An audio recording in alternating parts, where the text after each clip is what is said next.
Thank you for joining us today. I'm Grace Chamolu of Product Management Festival.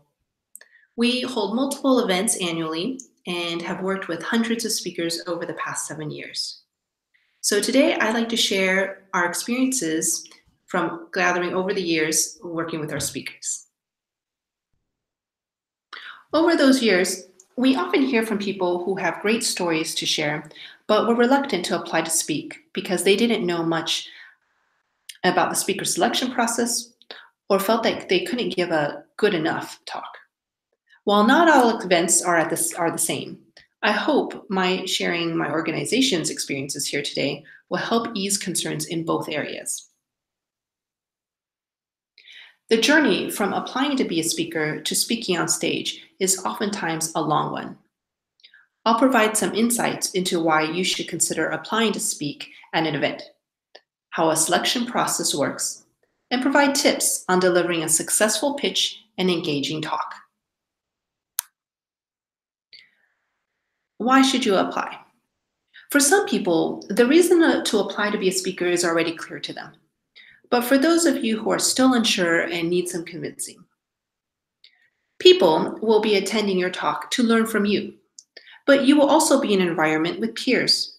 So there will be plenty of opportunity to exchange and learn with others. This is also a great low-risk way to stretch yourself and refine your public speaking skills, which will help you in your career profession. And as a speaker, you can make your voice heard. You can inspire not only your internal teams, but also teams from all over the world and encourage them to try something new, learn from your experiences, and challenge their approaches to things.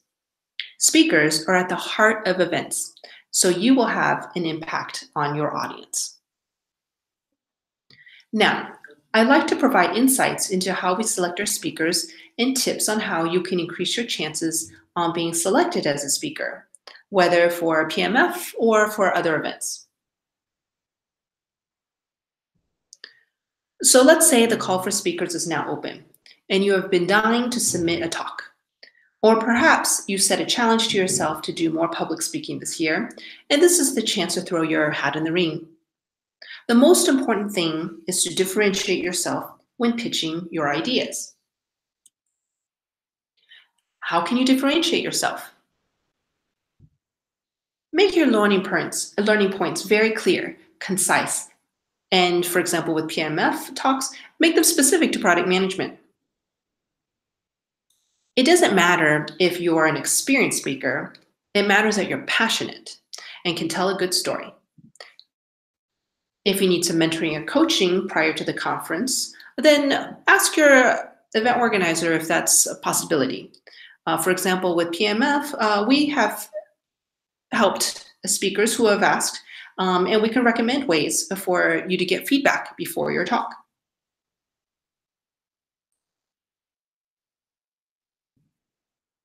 Bear in mind your audience mix.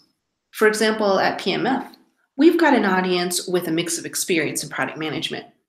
When in doubt, challenge the audience with more complex rather than simplified content. And along those lines, know the background of attendees. If the talk is in English and most attendees don't have English as a first language, think about how you can make it easy for them to engage with your subject. And remember, you're likely being compared to other speaking applicants. For example, for PMF, we have received 150 applications before for about 70 slots. So think about how to make yours unique. And a tip that I'll leave with you here is to think about your favorite talks or look at some videos, perhaps like on YouTube.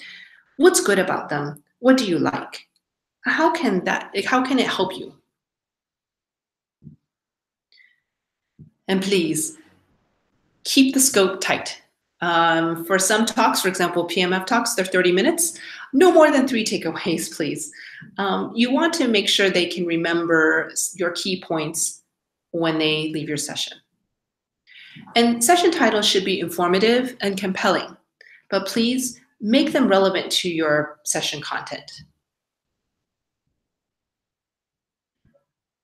Now, regarding the speaker selection process, every organization may have a slightly different speaker selection process, but here is insight into ours as an example. The call for speakers opens up and we welcome all proposals. We then have a board who reviews the submitted proposals based on predefined criteria. Last year, for example, we received 150 submissions, and we expect the same, if not more, for this year. Our board members, who actually all have full-time day jobs, and so they are our board members on a pro bono basis, they manually review each submission as soon as they can. If you have questions at all during this time period and want to know status, feel free to reach out to us or your event organizer. Otherwise, they will surely be in touch. And then each board member rates and discusses every submission. And then the applicants are then notified by Product Management Festival.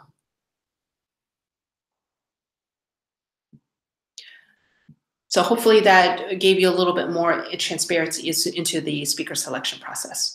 Now, switching gears a bit, I'll share some thoughts on what makes for an engaging and successful talk based on our working with the hundreds of speakers that we have had over the years.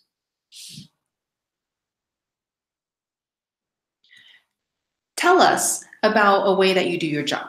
For example, with PMF speakers, what do you, as a product manager and leader, do that is new, different, impactful, and which you think others will learn from? Tell us about how you've implemented something maybe that was not new, but from which you've learned lessons that are new, unique, or given insight into an industry or sector that's slightly different. For example, one of our most popular talks in the past was one from Stockley, the ski manufacturer. Most of our audience was not from that industry, but we certainly had a lot of ski enthusiasts, as well as just people who are very interested in an area that was mainly not what their profession was in, but they were able to have a lot of unique takeaways based on that talk. Tell a story that engages the audience with a narrative that includes people. Or think about how your audience might use what you've told them. How could it add value to their lives? How do you package it up so that they've got clear takeaways?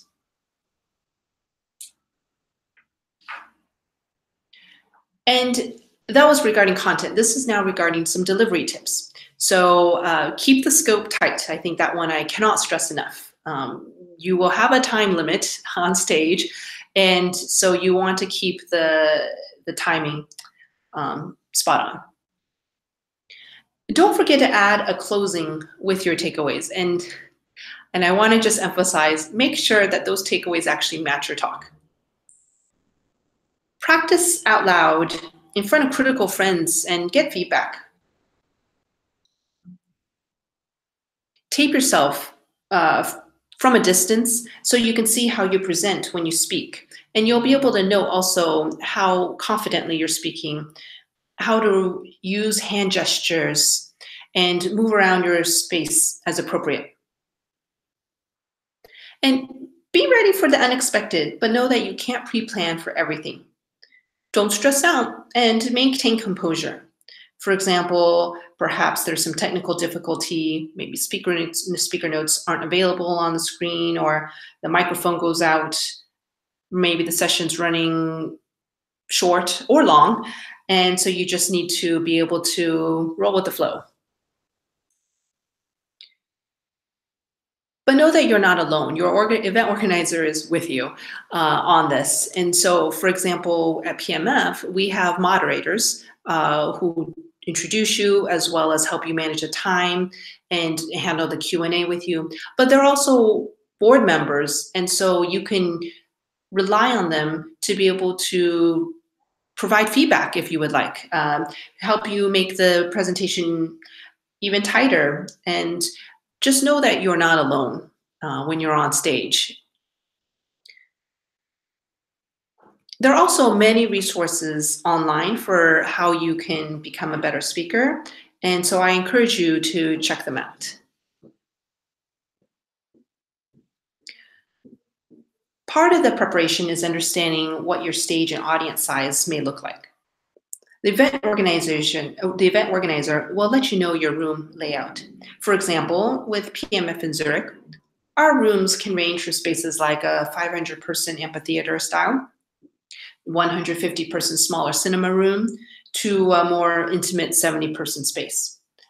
But every venue is different, and so in this case, you would be able to know from your event organizer what that space might look like. So closing out this section, I want to leave you with a few notes. Try to avoid sales pitches for your products. People have come for your original content and not to be sold things. And don't try to cover too much. Cover one thing in lots of detail instead. You're more likely to be able to tell an original, unique story. And finally, if you are presenting with someone else, make sure there's a clear reason why both of you need to be up there.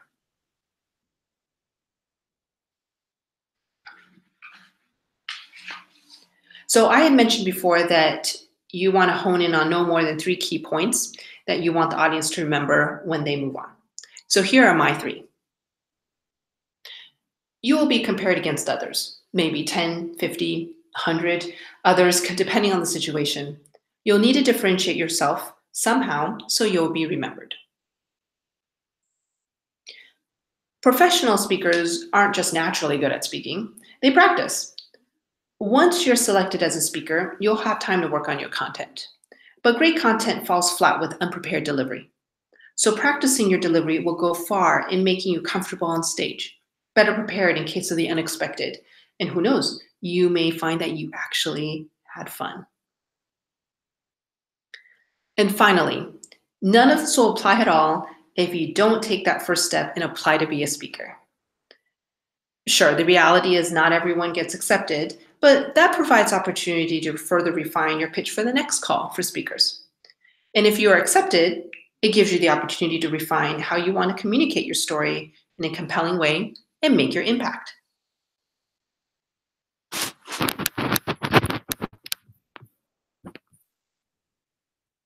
So I want to thank you for your time today.